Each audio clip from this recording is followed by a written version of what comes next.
The Tetrix Network is an interconnected ecosystem that aims to bridge the gap among all blockchain projects. Begun in 2020, Tetrix is an effort to change the way blockchains are designed and developed for the digital space, where communities, enterprises, governments, and individuals interact and coexist in the same ecosystem without having to worry about different blockchains. Tetrix also recently launched Pitaka, a crypto wallet that allows users to store, manage, and exchange various cryptocurrencies and digital assets in one simple browser extension. And Link, a digital business card that enables users to store their information and share this data when they tap or hover their card to any NFC-enabled mobile device. Felix Asuncion is the Chief Revenue Officer and co-founder at Tetrix. So hello Felix, we're very happy and honored to have you and Tetrix dito sa Startup Podcast. Hello everyone. Hello Startup Podcast. I'm so fortunate and it's really a privilege to be here. Magandang umaga, magandang gabi kung nasan man kayo. Ayan, so thank you Johnny and team for having us here. Yes, we're very fortunate to have another Web3 or Filipino Web3 startup or company dito sa Startup Podcast. So let's start with the first question. So ano nga ba muna, Felix, ang Tetrix? Yeah, Tetrix is actually it's a blockchain company which we established the year 2020. Ang nakakatuwa dito sa ginagawa namin when we were formulating the name of the company or the blockchain itself, we're actually thinking about different names and we come across with the game Tetris. So I know you're familiar with that, no? Marami nagtatanong sa amin kung yun before kasi uso yung play to earn, di ba? So they thought that Tetris or Tetrix is a play to earn company. So when we launched it, we launched it with an idea of bridging the gap among the blockchains, among the users, among different communities. Kasi we're seeing in the coming years that when we have this adoption, there will be parang massive data will flow on different blockchains. Siguro yung pinakamagandang term. Yes. And once that happen, lahat ng mga blockchain networks, di ba, magkakaroon ng breakout or mga outages just like what happened to Solana. So we saw that problem and we saw that we can help this blockchains through a layer 0 infrastructure. So that was the idea or what we are trying to do in terms of our solutions space. But then again, as the time goes by, as I mentioned, Tetrix, no? If you can still remember yung game na yun, but comes from different shapes, and then you're gonna fill the gap, no? And then you get score. Same thing with this blockchain community, even us, no? Iba-iba yung pinanggalingan natin, no? We came from different walks of life. We're very diverse. In terms of the people working, parang sabi ko nga, in the tech space, no, they are using different languages in different industries, ganun din, no? If you're working sa F&B, di ba, may mga language or terms ka na ginagamit within your scope. Same thing with the IT world, lalo na dito sa blockchain, sa Web3. Marami silang mga languages that we tend to of course, want to bridge that gap para at least in terms of communication, in terms of transaction, we can able to connect each other. So, you have question? May follow-up question? I just want to ask now, speaking of Tetris, diba, iba-iba na shapes yung mga figures dun. And speaking of this, as you said nga, the layer 1 projects so Web3 or whatever we call that, I'm a bit familiar about this topic. Like, for example, we have Ethereum, Solana, as you mentioned, Cardano, for example. How exactly does Tetrix parang aim to connect all of this? Kasi I'm imagining, ang analogy ko dito is ito mga layer 1 na to, ito yung parang mga, I think, infrastructure ng Web3, yung mga railroads, yung mga daan, tapos doon binibuild, di ba, yung mga dApps, yung mga decentralized apps doon sa mga layer 1 na ito. So parang, I think layer 1 yung parang nag-set out ng infrastructure, ng geography, ng Web3 world. And correct. Then yung may apps na pumapatong sa kanila. So correct. How does layer C how does layer 0 parang connect this layer 1 projects? Parang ano yung, we can be a bit technical dito, ano, para lang magets natin yung parang really how it Yung works. Parang, idea. how does it connect really? And do we mean all blockchain projects, but like, do we mean all like buong mundo, like lahat ng ever magagawang blockchain project? So, like, what really is parang the vision and maybe the goal of Tetrix in the long run? So, yeah, you mentioned Pitaka, no? And Pitaka is a layer 2 solution which we built during the course of last year. And this app actually is very revolutionized because marami kaming mga linagay na very straightforward na solutions, no, on the app. And of course, in the layer 2 app, no, that's actually the proof of concept is to create a layer 1, no? And then you drill down below the railroad na sinasabi mo, and you create a layer 0. So actually, marami na ring mga companies na parang they're trying to build, no, parang stepping back para magawa nila yung other parang roads na to. But in Web3 kasi the more na mas maraming builder, the more na mas masaya, 'di ba? Kasi yung mga information, they are all somewhat inclusive, no? At the same time, yung information in the Web3 sobrang very helpful yung mga communities out there. So yun, that's what we're building. So the layer 2 solutions, as I mentioned, Pitaka, no, this will be just the start of our integration in terms of the other blockchains. So since it's all, of course, it's a proof of concept, no, it will really take time for us to really build. But one thing is, we have to be really proud of, no, tayong mga nasa Web3 and of course mga tech startup. Um, there's a Filipino company that aims to, create this kind of um infrastructure so that sooner or later people will benefit from this. Just imagine, Johnny, no, if may babalik lang natin yung panahon during the 1970s and 80s. Kung pwede na natin gawin yung Skyway, palagay mo ba mas maganda na siyang binild noon compare ngayon? Siguro mas marami tayong masasave na time sa traffic, 'di ba? Same thing with what we're doing or building in Tetrix. Right now, today is the 1980s of our time. And we're building the Skyway already for those people that want to build, no, on top of another Skyway or another highway para maging seamless, maging efficient, maging maganda yung flow ng transaction in terms of different networks. And we're seeing na mas maraming tao ma-inspire na magbe-build, no, in terms of what we're building in the space. Kasi ibig sabihin, maraming tao ang makikita nila yung benefit ng blockchain technology. And that's what we're also doing in Tetrix.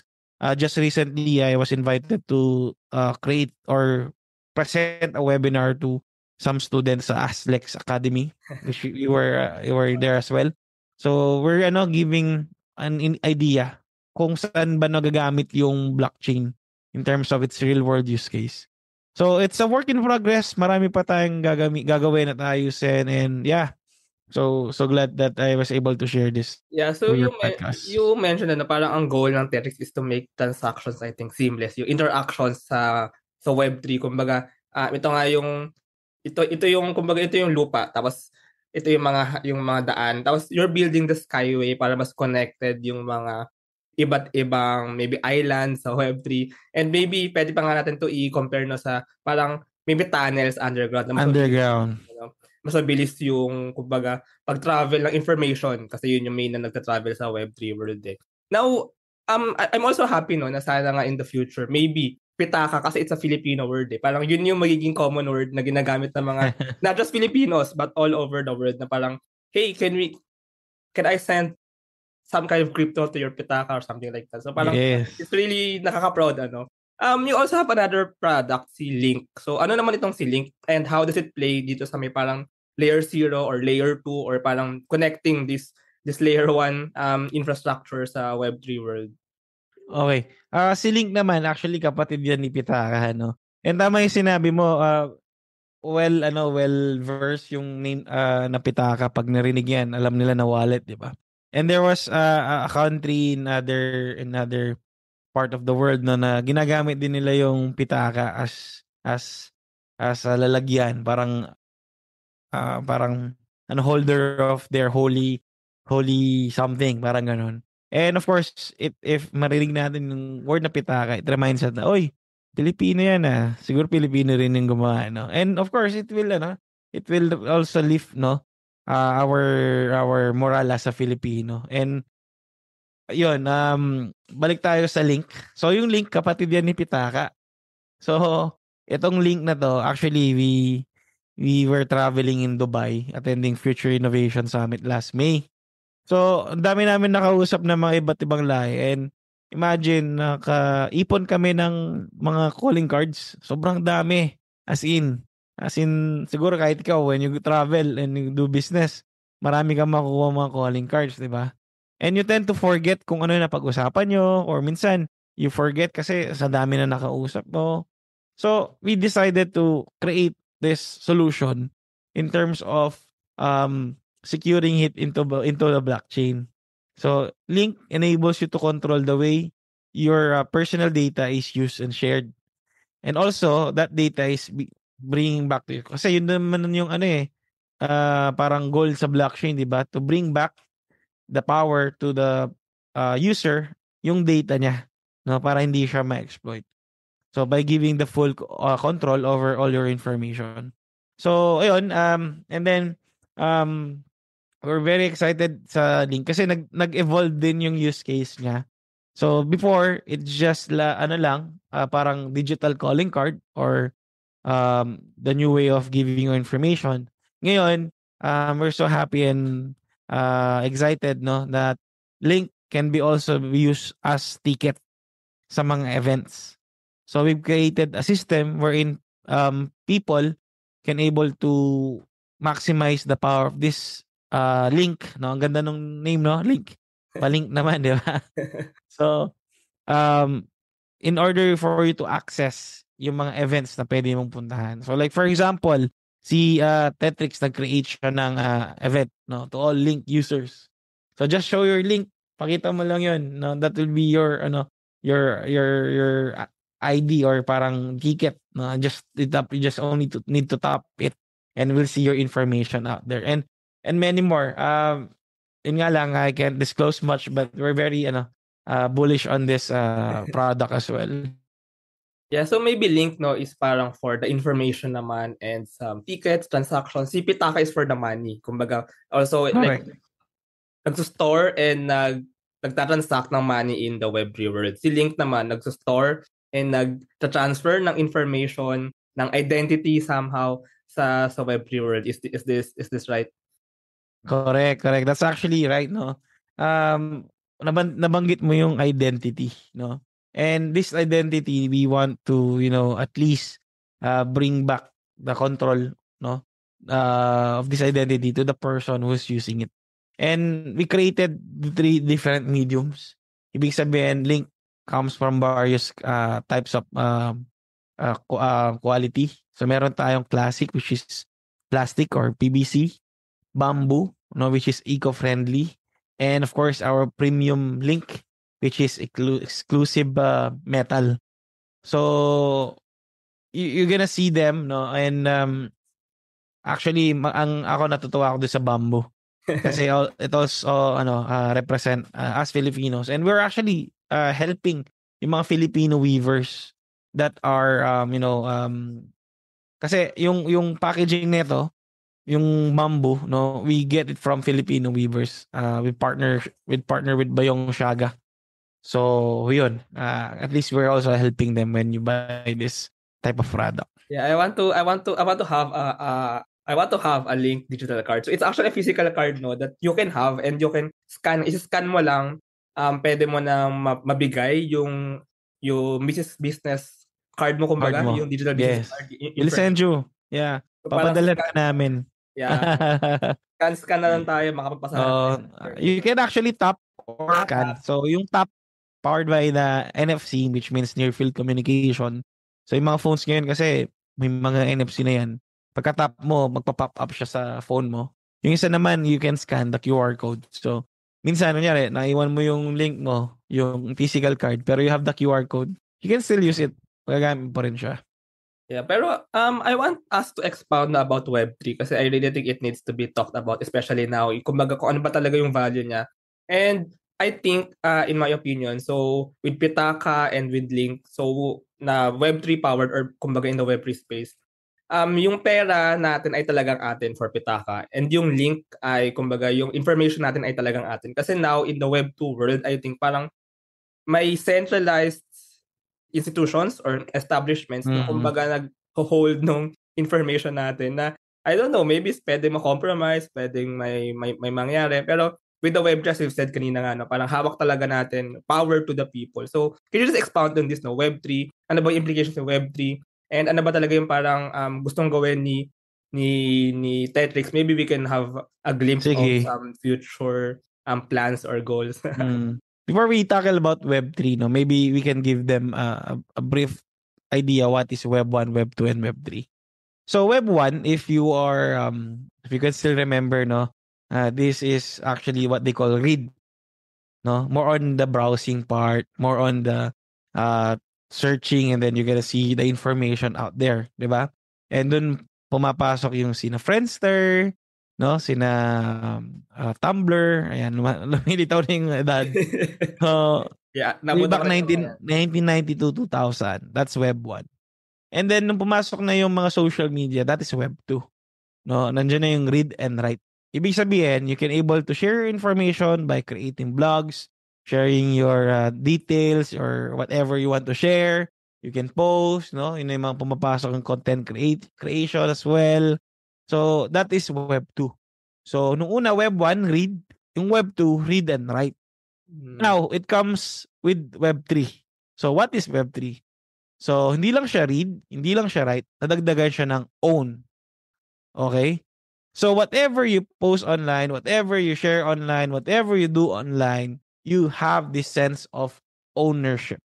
Ibig sabihin, that digital asset, the digital thing you made online, NFTs man yan, meaning na NFTs near non-fungible token. So, these are digital assets online that you can share to different peers, to different people that can have a value. No, I don't know if you see, nakita mo yung isang NFT na nagse-selfie lang siya for about how many days and then he minted it through OpenSea and then daming taong bumili. That's crazy, right? Do you think Web3 is revolutionary? Yes, indeed. Because Web3, you can get um the the power of Web3 is you can have an access and that data is yours. No, yun yung talaga highlight ng Web3. No, imagine the blog that you post, the video that you post, no. Kasi before, 'di ba, pagka nangyari, for example, nag-post ka ng picture, anyone can copy that and make it multiple copies, right? Pero sa Web3, nag-post ka ng picture, na-meet mo yon, may wallet address, it can tell that that photo is sa yon and it can have value in the coming days. So of course, not everyone will appreciate that because it's a new technology. But then again, I would like to bring you back on the 2000, di ba? Nung in-explain nila yung internet, di ba? May mga nagsabi pa nga nun, daming skeptics, hindi yan maglalas. Di ba pa rin yung may hard copy na yellow pages, di ba? Until one day, ayan, makikita mo na lahat ng establishments online. Di ba? Na-eradicate nila yung yellow pages and other things, no, that we were able to, adapt to this technology. And we're seeing a huge adoption rate in terms of these things. Kasi mas dumadami yung educators, mas maraming mga communities na nagbi-build ng community, mas maraming mga tao na mas nagiging aware na ito yung mga companies that are legit compared with other companies that are scam. So, mas magiging mabilis yung adoption compare before. And mas maraming tools kasi ngayon. Mas maraming ways and means para matuto yung mga tao. So, that is what I can share about Yeah. Web3. I really like the read and write and own. I think it's a perfect definition of what Web3 or kumbaga paano nag-evolve from Web 1 to Web 2 to Web 3. I'm thinking ano kaya yung Web 4. But anyway, with with Web3, I think it's really amazing no, na tayo yung may hawak ng kung ano mang ginagawa natin sa internet. For example, you're a blogger, nagsulat ka, hindi yun pwedeng ma-plagiarize or ma-copy-paste lang ng ibang tao dahil sa'yo yun. Pwedeng matrack na ikaw yung gumawa nun sa whatever media na kung saan sinulat yun. Or maybe yun nga, image, di ba? May art ka. So, sa'yo yun. At mag-verify through blockchain na ikaw talaga yung gumawa nun. I think this can empower writers, artists, or other content creators kasi hindi na madali makopya yung mga ginagawa nila, especially with the ownership aspect in the Web3 world. So I think it really changes the game. But can I ask, parang how do you think is Web3 kumbaga literacy or acceptance in the Philippines? I'm not familiar with this kasi I'm not in the Philippines right now. Pero parang how do you think is parang kumbaga yung perception ng mga Pilipino sa Web3? Maybe you can share experiences of Tetrix, especially building the networks, building partnerships, building alliances, and building like this partnerships with other companies. So yeah, can you share just your experiences with the Philippines? Okay, let's go on the stats. No, currently Philippines is number 2 in terms of crypto adoption, What's number one? and that number is really amazing. No, and we're seeing a huge, as I mentioned kanina, the adoption is really fast kasi mas maraming mga influencers na nagja-jump into the space and educating people on what is Web3. And right now, ang daming events. Johnny, if you're familiar with a lot of events happening month by month, no, ang dami. There are a lot of Web3 summit, there are Web3 festival, may mga Philippine Blockchain Week. So we're seeing this massive approach in terms of the adaptation and education. Because that's the key. In terms of adaptation, the more people you educate, the more people will adapt. Just like what happened to Web 1 and Web 2, 'di ba? Nung nakita nila yung efficiency, yung security, kung kagandahan ng technology, people adapt. And kumbaga, ang mangyayari lang nun kasi ang magpipivot is yung mga big companies na nauna na. Actually, sila nauna na yung mga ibang mga companies like yung mga Louis Vuitton, no? Because they're seeing the huge potential in Web3. And when we're talking about Web3, it doesn't only boils down with blockchain, with NFTs, no? Nandiyan ang metaverse, no? Dito pumapasok yung possibility na future of marketing. So, alam naman natin na ang mga Pinoy mahilig din sa social media. So, ibig sabihin na mahilig sa social media, marami din tayong smartphones. So, I mean, in terms of the adaptive adoption rate and alam mo yun, yung pag-create ng mga different ways and means to adapt, no? Nangunguna talagang Pinoy. And nakikita natin, yun nga, yung efforts ng mga malalaking companies, including mga banks.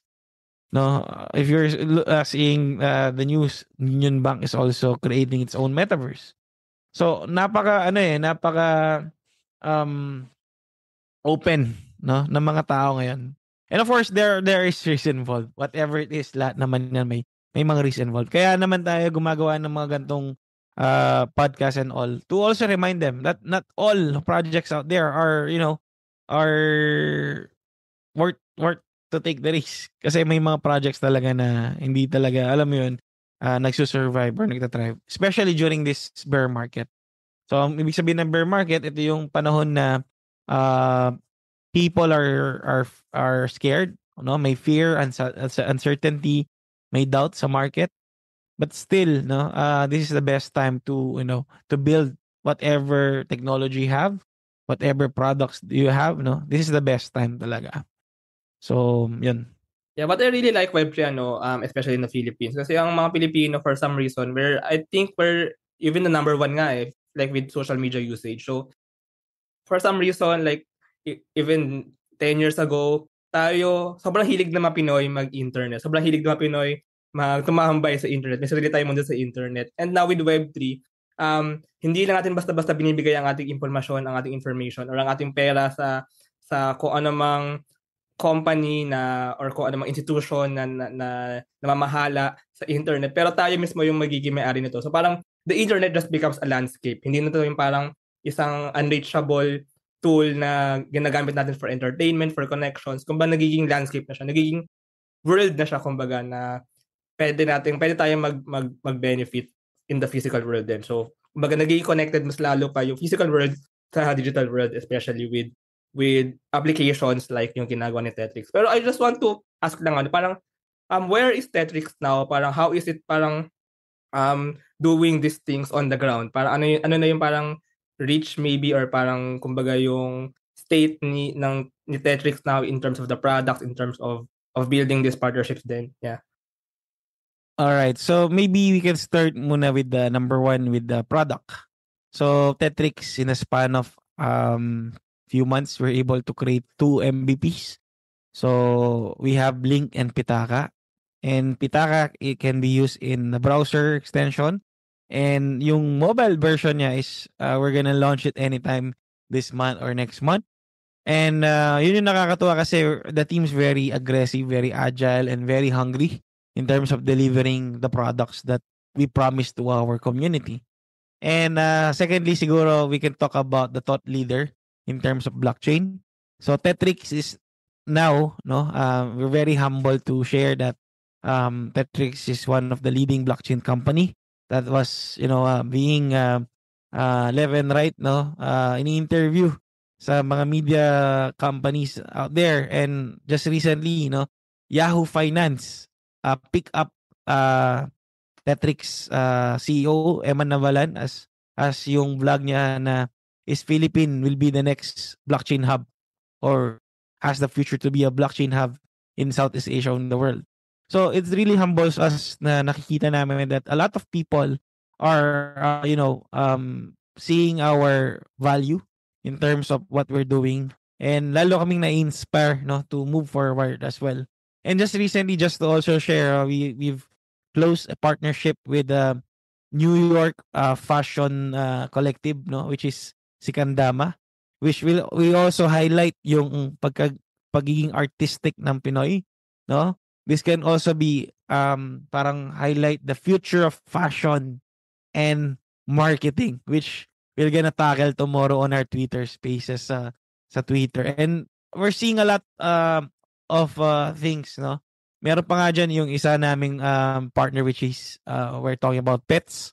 So we can, tag our pets, no, and put them on blockchain. So we can immortalize them, no, create NFT for them. So there's a lot of opportunities out there. Of course, these opportunities are not being baga until it's done. No, there's a lot of works on the ground, as you mentioned. Marami kaming mga ginagawang mga efforts as well. That's the reason why we really need your support, no, yung mga fellow startup natin. If you see startup thriving, no, you don't need to get envy with them. Please do support them. Mas prefer nilang yung suporta kaysa yung alam mo yun, we remove that kind of mentality na we're trying to pull other people down, but we're trying to pull them up, no? Because that's what support yung kailangan nila. Mas kailangan nila yung support and appreciation. Because working on a startup, ganito pala sa startup, Johnny, no? Kasi ako, I'm experienced in different business. May family business kami, which is a food business. So, kumbaga, yung unang wave ng challenge na experience na ng parents ko eh. Pero ako, nung nag-involve ako, kumbaga, hindi na ganun kahirap. Pero pag startup talaga, you really need to start from down going up. Di ba? Yun pala ang startup. Yun, di ba? Ganun yung experience ibang klase. And nakakatuwa lang kasi you get to experience that kind of thing. Tapos, yun nga, we're also on a process of fundraising. So, we're looking for mga VCs, mga crypto VCs. And we've joined Final Pitch. I don't know if you saw that video on YouTube. Yan. So, we've joined Final Pitch. No? We pitch yung Tetrix, yung Pitaka, yung isang product namin. And yun, sobrang nakakatuwa lang kasi ang dami naming natututunan along the way. And yun, marami tayong learnings sa Yeah. startup scene. Yeah, sige, now I'm very interested on this, no, yung story kumbaga behind Tetrix. Maybe let's start with you, Felix. Parang You mentioned nga that you have a family business before. Pero how exactly ka napunta sa mundo ng blockchain at Web3? I'm interested in this, especially before, parang hindi pa ganun ka-known. I think like years before, maybe 5 years before, hindi pa talaga ganun ka-mainstream din yung Web3, yung blockchain. So parang what were the challenges na talagang nag-venture ka going into the Web3 space and eventually founding Tetrix with 5 other founders. So can you just share parang the backstories behind Yung Tetrix? yung backstory namin very interesting kasi hindi kami magkakilala talaga personally. Yung si Emma ng Ralph, no, nakilala ko sila during pandemic. We're playing games. So naglalaro kami ng mga uh, MMORPG, mga role-playing games sa online, and magkakasama kami doon sa isang group or what they call clan, no? Tapos ayun, we're just talking about, okay, parang discussing uh what problem brings them sa pandemic, ano yung mga challenges. And yan, we just discuss about what if we create something na we can able to share to our community. Parang from a gamer, and naging magkaka-business partners sila. Which is actually, kung iisipin mo, parang pwede pala yun, di ba? Possibly pala yun. Tapos along the way, I met Attorney Shane Girao, which is our legal officer, our attorney, sa isang group din that help startups as well. No, we have founded an organization, a non-profit organization called CEO Academy. So we're helping mga young CEOs as well. Tapos yung isa naman si Mike, no, meron siyang gym dito sa Pampanga, which is taga Pampanga tayo. Na nakilala ko lang siya. Siya yung owner ng gym. So, nilapitan ko lang, just approach him. And then, yung isa naman si Martin, isa siyang Forex country manager. So, sa investment, siya yung guy namin doon. So, parang kung pagsasama-samahin mo yung skills and namin, parang background namin. So, makakabuo talaga ng company. Kasi si Eman, from construction, he's a PM, project manager. Si Ralph, sa software development talaga siya. And then business development namin si Michael, no, who came from insurance, and then si Martin from forex investment. So talagang parang perfect combination, just like yung game nga na Tetrix comes from different shape, tapos pag pinagsama-sama mo, di ba, nakakabuo ka ng solid na foundation. So that is actually the backstory of our group, no. And ang nakakatuwa, yun nga, we're able to get this directors, namely Marvin Guillermo and RJ Ledesma, through our friend Mike, no, which we natuwa kami kasi nakita namin yung support talaga nila in terms of what we're building. So ayun, we're able to create parang Avengers nga so Yes, I want to ask, and I think many of our listeners, especially mga ating younger listeners, would be interested to know. Kasi you started nga as gaming, no? Naglalaro lang kayo. Pero saan nagsimula yung inspiration to actually build Tetrix? Kasi as you said nga, hindi madali mag-start or gumawa ng startup, di ba? Mahirap. So parang saan nanggagaling yung inyong inspiration, kumbaga, and motivation maybe to start in the first place, and even now, like, build kayo ng build ng build, you have 2 products already. So parang saan nanggagaling yung puso to build Tetrix? Sa totoo lang, Johnny, no, yun nga, yung inspiration from this, talagang it boils down yung dun sa sinasabi nilang the deeper the purpose, the deeper the why, di ba? And yung nakikita kasi naming purpose nito is for the next, kumbaga long-term vision talaga, yung pag-build ng blockchain network. Kasi sa Pilipinas, based on our research, no, wala pa talagang gumagawa nung infrastructure side talaga. Parang Polygon, Solana, no? Walang company na na-highlight na Filipino company na tech driven company na nag-create nun. And yun yung gusto namin mai-contribute sa buong industriya. But then again, of course, you will need a huge resources for this kind of project, no? For this kind of infrastructure that we build. And kaya yun yung sinasabi ko na mas maraming support ang kailangan ng mga tech founders kasi ganito pala parang ka parang yung pressure ba yon, that's the term. Ganito pala ka-pressured kapag ka nasa tech industry ka. You have to really work agile unless mauunahan ka ng ibang company, di ba? So, and of course, yung ano natin na magiging proud tayo na as a Filipino, no? We want to live, no? Iaangat natin yung dangal ng Pilipino kasi 'di ba may mga projects na launch diyan na that creates mark to Filipino projects na ano yan, hindi yan okay, scam yan or hindi yan good, di ba? Which is really happening in the scene. Hindi lang siguro sa Pilipinas, baka sa ibang bansa din, no? So yun yung gusto natin ma-lift, no? And ako, marami akong mga kaibigan na nasa Web3 space and I really salute them for standing amidst of the winter winter ngayon pero di ba, we still keep on fighting and building. So that's what we're doing right now. Yes. Yep. I really agree, no? Imagine maybe one of the top 10 cryptocurrency projects in the future yung sa coin market cap, for example, sa CoinGecko, yung top crypto by market cap. Andun ang Tetrix, andun ang Filipino owned and built company. I really think that's talaga nakaka-proud for the whole Philippines. So sana nga yun yung makita natin in the future na the Philippines is actually very competitive in terms of tech and in terms of parang building in the Web3 space. Tsaka, kung mapapansin mo, Johnny, yung paglabas ng Tetrix, hindi naman siya yung launch kagad tapos wait and see. Kami, pinatunayan muna namin na kaya muna namin na mag-deliver what we promise. And we were able to deliver these products in the market. And moving forward, we can also, we're seeing na hindi lang ito kumbaga ito lang yung starting point natin. Mas marami pang mga tech-driven solutions na gagawin si Tetrix. Hindi lang itong Pitaka, yung link, no? Meron pa kaming isa yung lobby. So, it is a messenger naman, no? Na kakalaban naman sa WhatsApp. Ayan. Kakalaban talaga Hindi, magko-compliment na lang sa WhatsApp, di ba? Tapos Pinoy yung gumawa. So, these are the technology things that we're driving in. It's really, it really humbles us in terms of, yung experience talaga.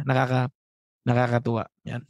Yeah, and true, nakakatuwa talaga also na there are Filipino companies like Tetrix nga, like you, na parang talagang bringing Philippines to the international stage. So, hindi lang tayo pang Pilipinas, pang buong mundo tayo. We can build actually the next best Web3 project, for example. So, yeah, we're very honored though. So, maraming salamat, Felix, for spending some time with me dito sa Startup Podcast. I'm really honored to have Tetrix, especially yun nga, napaka kumbaga really, you can really see Tetrix now anywhere, especially when you're looking at the Web3 space. So, I'm really proud to have Tetrix dito sa Startup Podcast and maraming salamat. So, if our listeners want to know more about Tetrix, maybe they want to have the products, si Pitaka, si Link, or maybe they want to partner up with you. So, how can they get more information?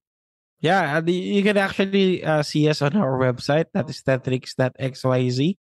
Or you can search our social media handles, Tetrix, Instagram, Tetrix Network, and in our LinkedIn. So we're very active in terms of sharing information as well.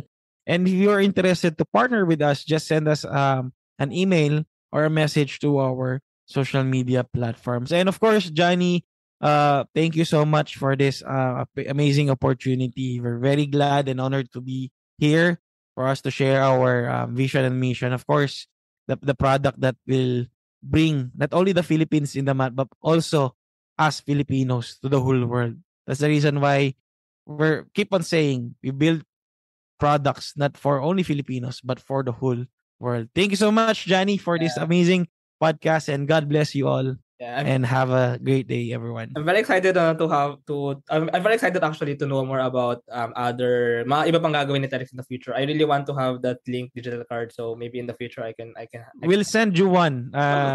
We'll send you one. That's a gift from us. Thank you so much. Yeah. Anyway, salamat. So maraming salamat, Felix. Thank you really for spending some time with us, and of course for sharing about Tetrix and the Web3 space. So thank you.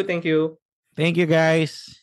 Thank you very much to our 25 patrons. AskLexPH is our official e-learning partner. Get 5% discount on e-learning courses and certification programs on Lean Six Sigma, project management, data science, and many more using our promo code ALPHAXSUP. This episode is super powered by Pinoy IP Works, the intellectual property company advancing and protecting Filipino ideas. Packetworks, the leading enabler and only Internet of Things social enterprise in the Philippines. Looking for buy and sell online with Sigurado sellers. NutriCoach, the all-in-one productivity tool for dietitians and nutritionists. Benjoy's Food Products, the home of premium bacon ends, tapa, and tocino. And 8Chain, an 8-in-1 cryptocurrency project building one chain at a time starting with MaxRep Workout and Earn. This episode is powered by Tuala, Hive Energy PH, ePlayment, Interleukin, and ROC.ph. Support us and get your brand promoted using the links in the description below.